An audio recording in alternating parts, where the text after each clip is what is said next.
Hi, and welcome to the Scientist Age Sangha. My name's Nancy Anderson Dolan from Wise Heart Wellness, and every Tuesday night we talk about a word, a particular word, and how it might apply to us in our journeys. So, we're going to talk about befriending tonight. And this came up because there have been so many people with so many difficult things going on and lots of reactions to difficult things that are going on. And one of my mentors, well, actually, all of my mentors are very big on befriending things. And that really means taking not just tolerating what's going on and not just, um, maybe ignoring it or avoiding it, but stepping right towards it in some sort of curious embrace. And I'm not always that fond of that. But they convinced me over the years that that was the best way to go, because when I didn't do it that way, I really often got sort of blindsided by things I was trying to ignore, or I used up so much energy resisting things. And then I moved into reacting to things because I couldn't befriend them. And so finally I gave in and said, okay, I'm going to approach everything with this curious, compassionate intention of engaging. And it's been quite magical. Even it doesn't matter whether it's fatigue that I happen to have that I'm trying to move through, or someone that is having a crisis that I'm trying to assist, or someone that's angry at me for reasons I'm not sure about, or all sorts of things like that. And I've worked with a lot of people who most people would even be scared of, but always, if you could engage, they would open up. And when I was working in housing for youth, often there were people that were raging and trying to fight and things like that. And always embracing and befriending worked far better than trying to control. And they taught us things like, I know how to take somebody down fast and disarm weapons, things like that. But those things were far more effort than they were worth, because at some point you had to let them go and they would just get back up. But when you befriend them, things changed. One night I was working and there was a lot of chaos going on in the place I was working. And there was a child that was just trying to tear himself and everybody apart. And I just went and sat in his doorway. Didn't make any move to stop him in the room or anything like that. He just sat there for a while. And eventually he came and sat with me. And we ended up just hanging out. And then we went down to the kitchen together to get him something to eat. And really, that approach works so well with so many things. But the first place I encourage people to try it is with yourself. And this probably, you're the toughest nut you're going to have to crack, no matter how nice and calm you are on a good day, because we have all these things inside of us that when something goes awry, we start having doubt, or we might even get mad at ourselves, or we might even throw, old information at ourselves, like, when that happened before, or you've never been able to do this. And those kinds of things really undermine our way of moving through the world. It, I have always known that I am afraid of people. And so I was like, okay, that's what I have encoded in my body in some way, that I am afraid of people. And so if I see my neighbor out, I will pause a moment, like, oh, I'll just wait in the car until they go in their house. And then I have to remind myself that I don't want to do that. I'm an open and befriending person. And so I will actually, oh, right, that's just that first feeling that comes. And that's part of befriending myself, getting to know myself well enough that I can see those reactions that come up from past history, all sorts of things, and not have a big judgment about them, like, oh, well, you should be more friendly, or, just be like, oh, there's that twitch that I get, you know, and oh, I can just wait for a minute and relax out of that twitch and then go on about how I want to be in the world. And so this idea of befriending yourself, it really is the foundation for it all. Because if I'm not befriending myself, when I go to befriend someone else, there's not quite the full ring of truth to it. Often I work with people that are saying, like, I need some good friends. And then they go out looking for friends, but really it's more like hostages. And it doesn't work that way. But if they literally are just being open hearted and good boundaries, the amazing things happen. And befriending requires good boundaries because you want to help someone as much as you can. That doesn't mean that you let them move into your house and that you give them all your money or you know, take a bullet for them when you met them yesterday. So, but it does mean that, you feel the gauge of what you can open up to let flow through you. So you're not going to necessarily use your resources, but let things flow through you to befriend another. And I truly believe it will be the only way that we can save the planet or stop wars, stop the agitation that we suffer from day to day. Because when we get stressed, we actually communicate that stress to other people. And when we have somebody communicating distress to us, we feel like we have a problem. So I am the problem all of a sudden. And so if someone uses a harsh voice with me, I'm like, I've done something wrong. And so I don't want to be doing that to anybody else. And I don't want to be doing it to myself. So this idea of befriending, there's some really great research behind it. It came out of stress response research. And what they found out was not everyone has the same stress response. As a matter of fact, most women have a tend and befriend stress response, where most men have a more aggressive response. Unless it's something like, baby drowning, then they abandon everything and go and get the baby out of the water at their own peril. But women tend and befriend, and we make connections with people. We build confidence with each other, all sorts of things like that. And men do it as well if they feel very, very safe or they have no other options. So if they're on a desert island, they do, it's not all Lord of the Flies. If people are familiar with that, it's five boys stuck on an island. It gets pretty nasty. But literally, people will do the tend and befriend if they have the feeling of safety and capacity. But lots of people, and I would say more the more than not, so not the greatest amount of people have a automatic tend and befriend because it gets dampened by early experiences. And it can be anything. It just has to happen enough times. And we can be changed by having something difficult happen just 3 times. And so when something happens where people tell people that somebody of a different color or a physical ability or religion or something is, a threat to them, they will start to think that way. And so that sort of thing will inhibit this tend and befriend response. So that's another thing when we're tending and befriending ourselves, we want to find out where those responses came from and what was going on. I can remember I fell down the stairs once and my mom was yelling at me, "Are you all right?" And she was saying, "Are you all right?" But what I got was, "You have done something very upsetting." So when we communicate that tend to befriend, it matters how we communicate it as well. And of course, we do get those kinds of things. And she did calm down and take good care of me. But we have mixed responses to this idea of tend and befriend. People are thinking, I don't want to be taken advantage of. And that flips over to, oh, I have to do whatever the need is right now. And you don't do that either. You have to assess your capacity and what you can provide for somebody. It might be only prayers at a distance, or it might be that you invite them to stay at your house while they get back on their feet.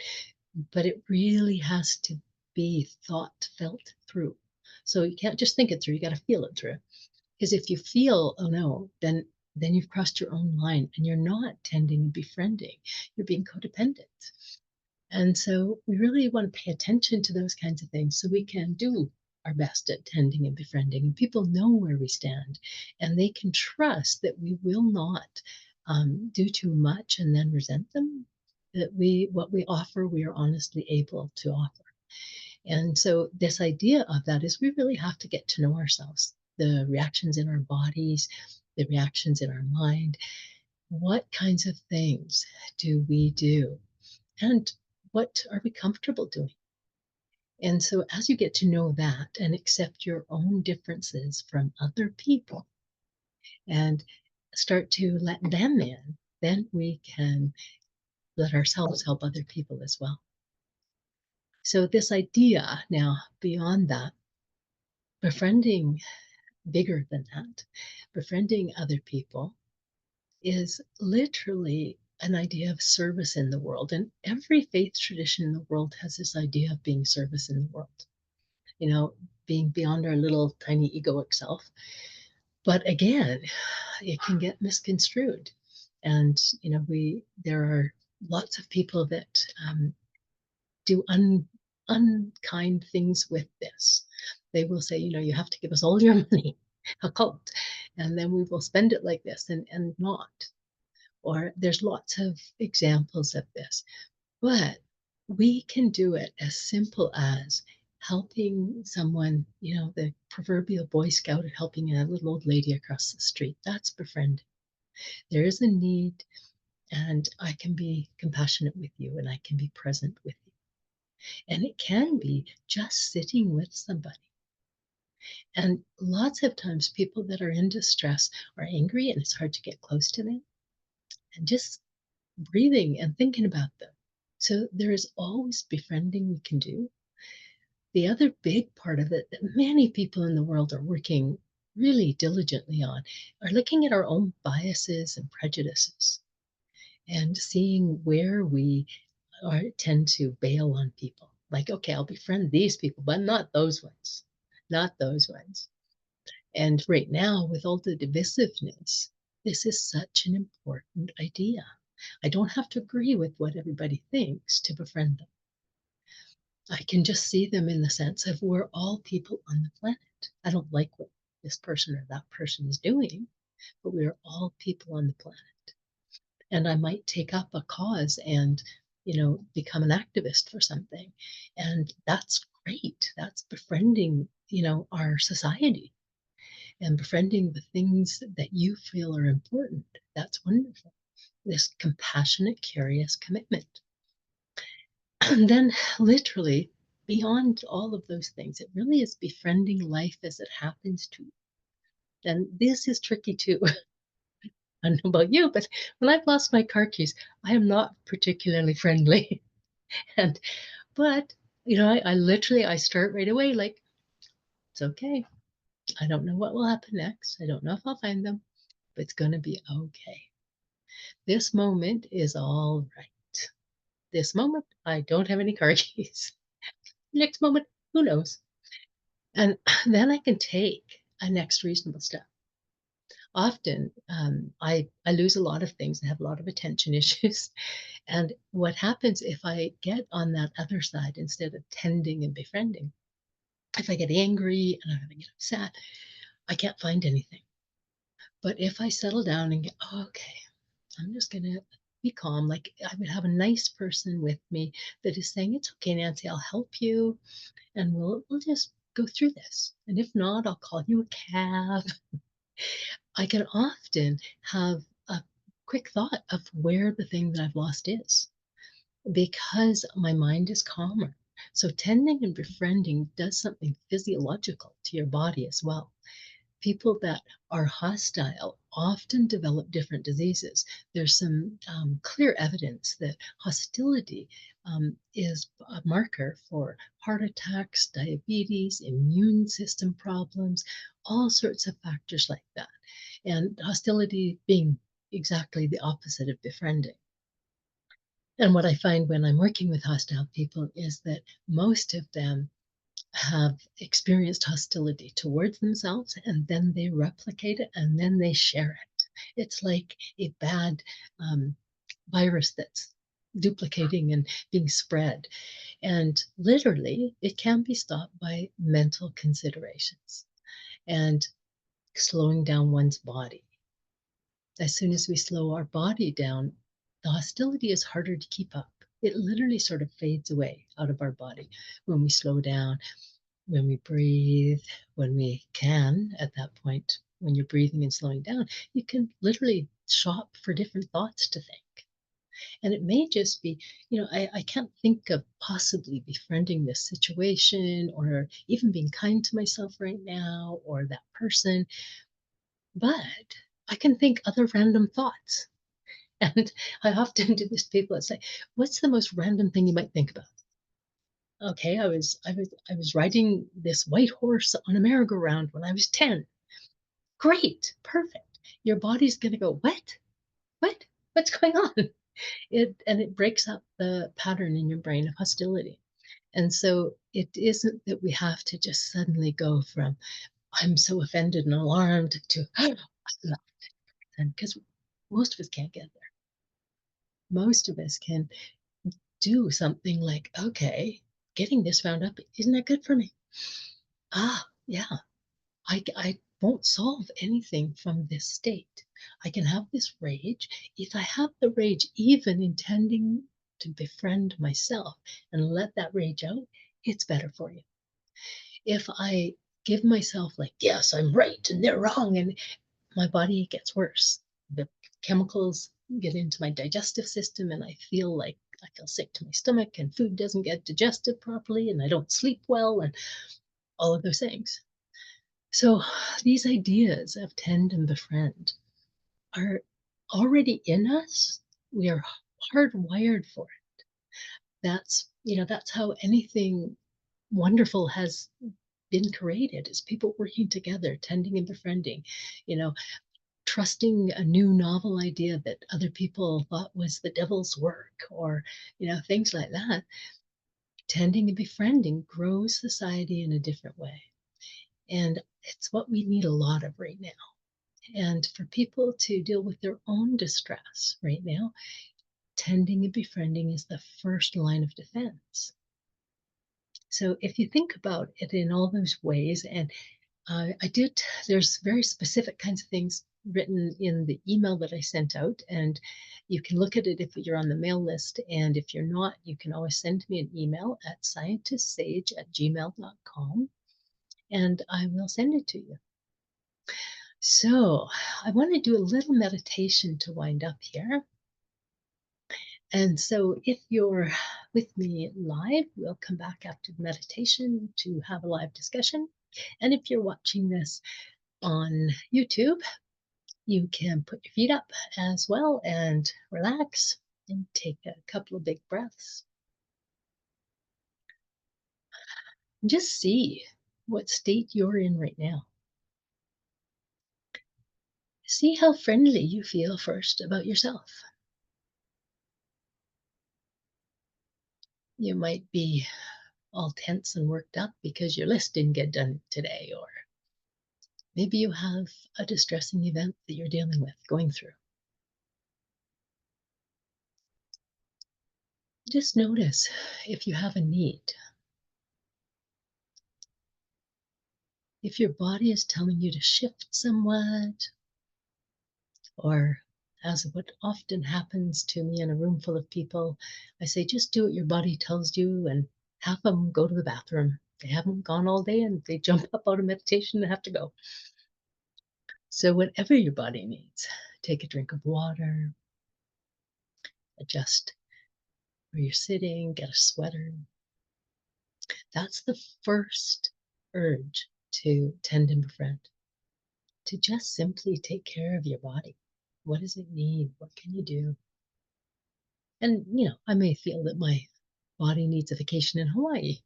I can't do that right now, but I can put on a sweater, put more lights on, play Hawaiian music. I can relax.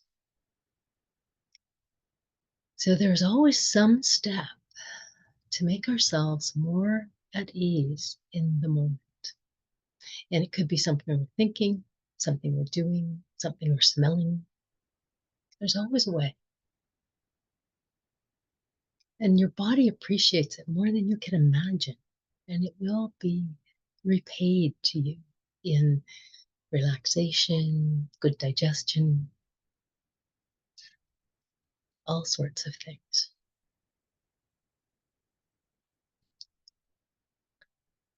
And literally, you might imagine the place where your body might be most comfortable. Maybe it would be on a beach, or maybe just sitting with a friend.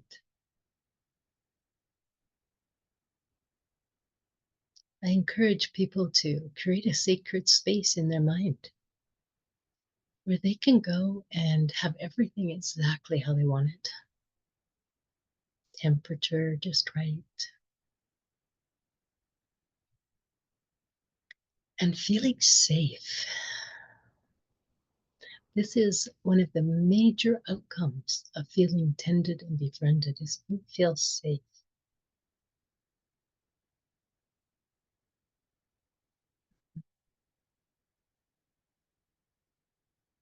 And just relax in that feeling of safety. And there may be something that helps you feel more tended and befriended. Maybe there's a spiritual guide there or another person, maybe someone that's passed away that you get comfort from. And you can meet them in this place.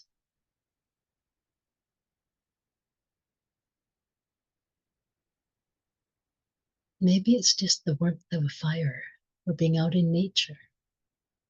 Or my favorite installment in my own sacred place is a natural hot pool where I can just climb in and relax, see the moon rise.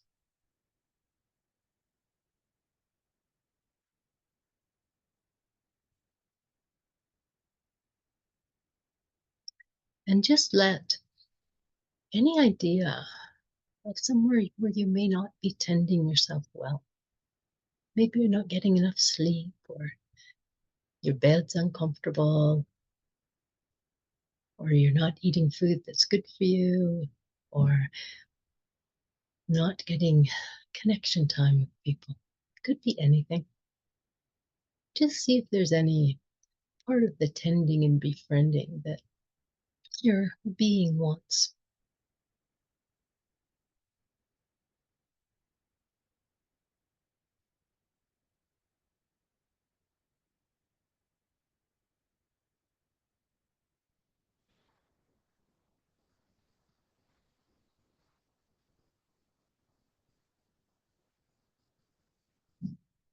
And then let yourself be tended and befriended by someone or something.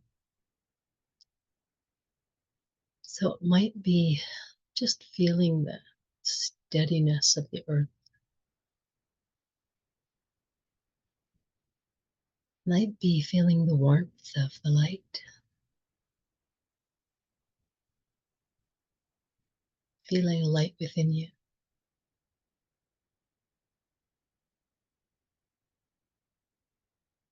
Just feel how that fills you up and moves through you. Literally moves from you outward to other people and things.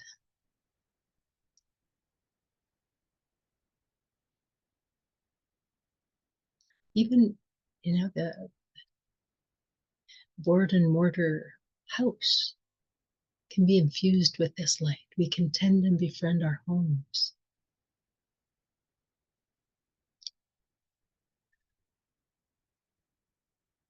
And then people you love, just send a little T&B to them.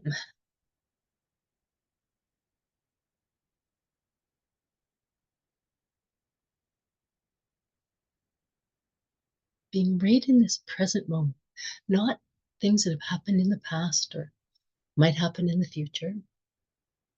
Just right now, being present and compassionate, curious about them.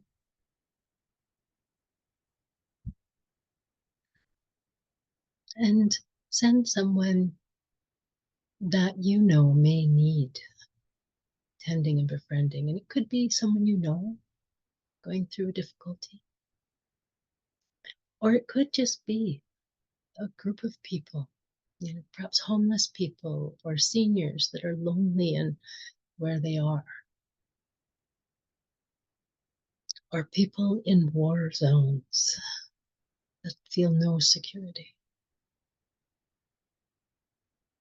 And it's just extending the light within you, coming through you, not your own energy. When you use that energy beyond you and just move it through you, you are benefiting as well. You are tended and befriended, and you send that on.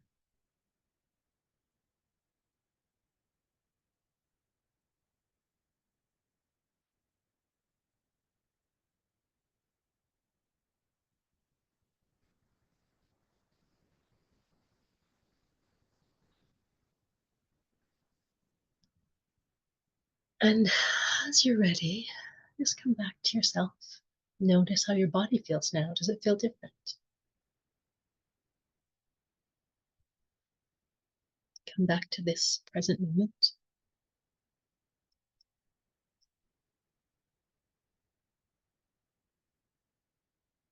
Mm. And I'll say goodbye to people that are watching on YouTube. I am with you. You are with me. Blessed be. Thank you for watching.